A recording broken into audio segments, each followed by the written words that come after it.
Okay, so before I actually start grabbing blocks, I just want to sketch out the idea.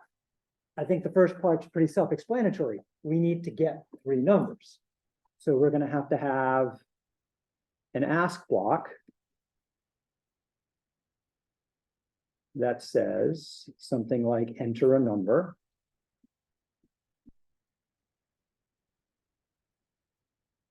What are we going to do with the answer to that?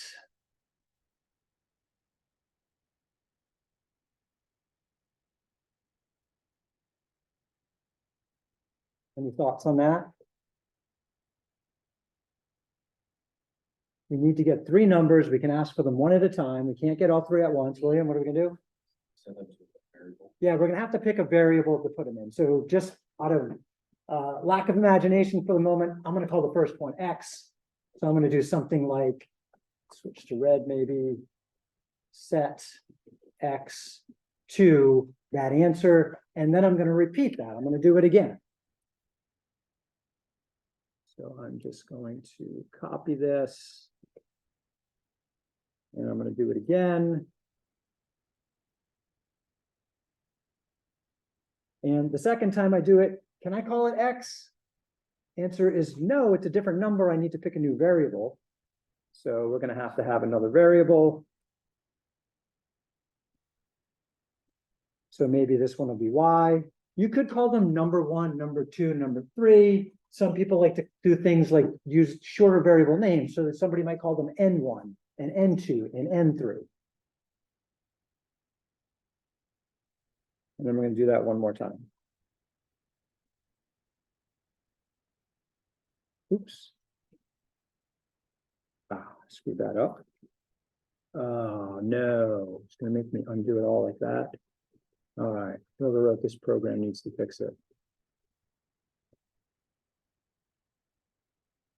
That's awkward. Copy this again.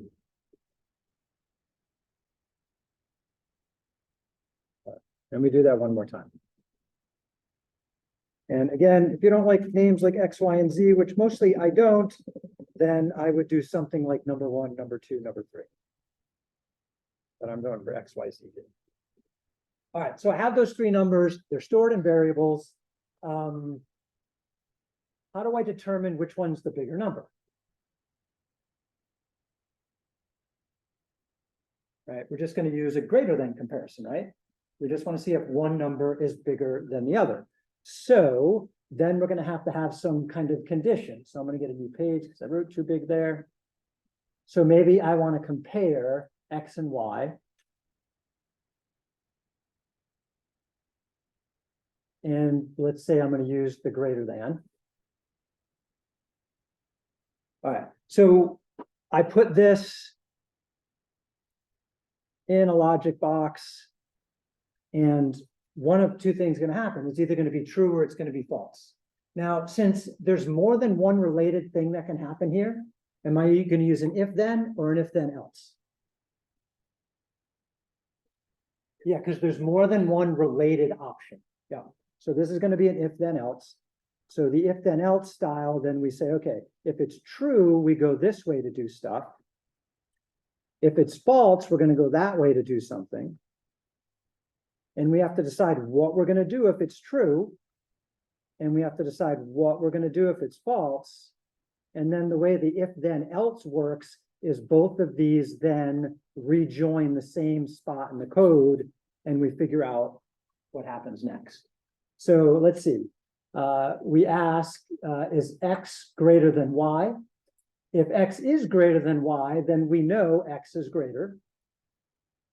I'm just going to make a note here. X is greater. That's true. Okay. What do we want to do with X if X is greater? What's that? We could make a new variable. Yeah. I don't have to. What else do we want to do once we have the bigger number?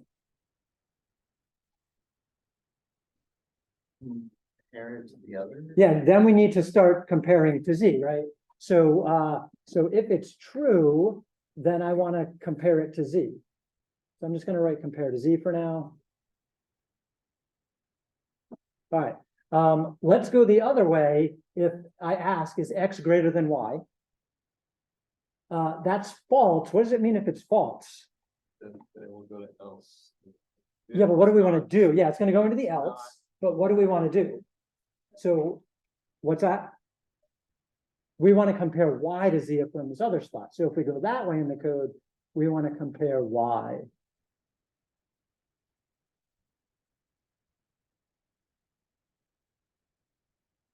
To Z. All right, so that means if we're going to do that, then we're going to have a block of code that's going to do that comparison. We're going to have a block of code that's going to do that comparison there.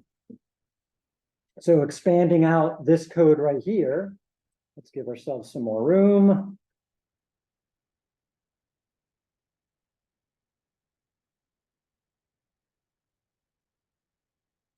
Before we continue the code. So comparing Y to Z means I'm going to have to do another if. So I'm just going to draw it in a different color here.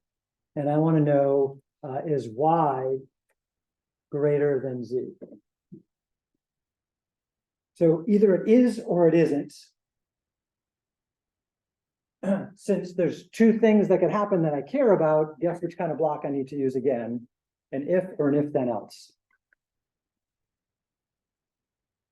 It's going to be an if then else again. So as far as the if then else goes, we're going to have what we do if it's false and what we do if it's true. So let's see, if I ask is Y greater than Z, computer says false, Y is not greater, that's going to tell me that Z is the greater number, and I should just say Z.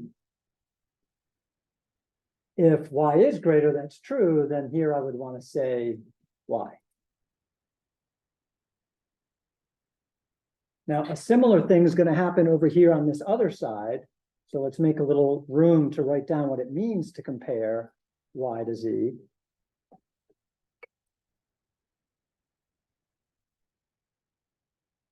So color again, that means I'm going to use this comparison or this if-then block here. And I want to compare X to Z this time. I want to know maybe is X greater than Z. And either that is going to be true or that is going to be false. So if X is greater than Z is false, X isn't greater, that means Z must be the bigger one. So I just want to say, hey, Z, that's the big one. And if it's X is greater than Z, I want to say X.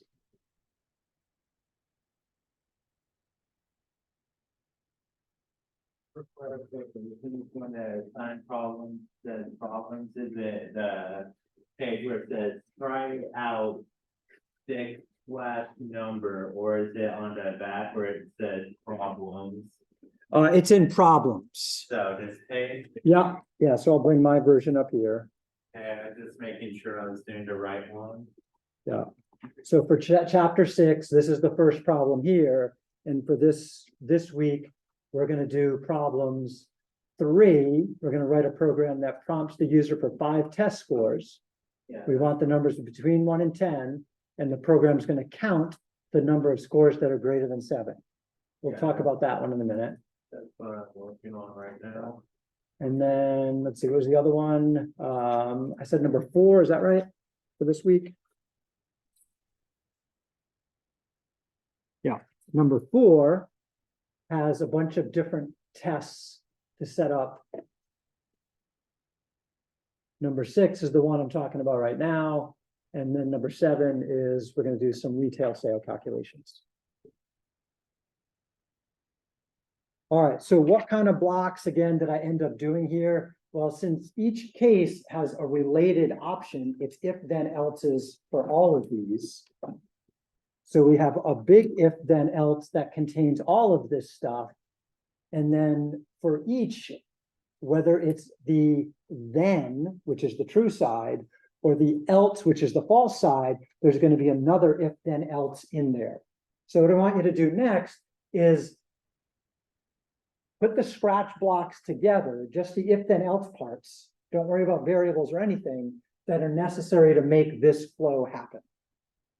And then I'm gonna wait a minute and then I'll put mine up and see if we agree on it.